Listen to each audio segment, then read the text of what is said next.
100 milliliters of milk. Add the right amount of sugar. Pour in 2 grams of highly active dry yeast. Mix evenly. Pour in 15 grams of corn oil or melted butter.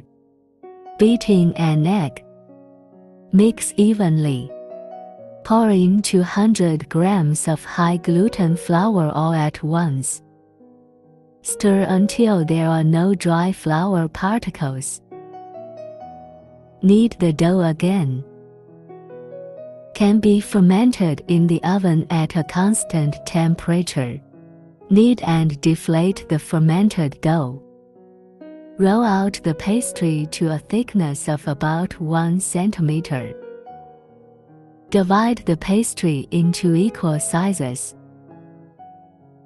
Fold each piece of pastry over and over in your hands.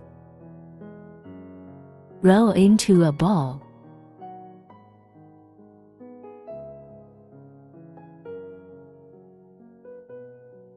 Put the bread blanks into the oven to rise for 30 minutes.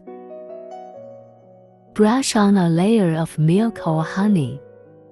Preheat oven at 170 degrees for 5 minutes. Place on a baking sheet and bake for 18 minutes. Spread a layer of butter on the surface. Not only does this make the bread more flavorful, but it doesn't get hard when it cools down. Fluffy and delicious bubble bread is ready.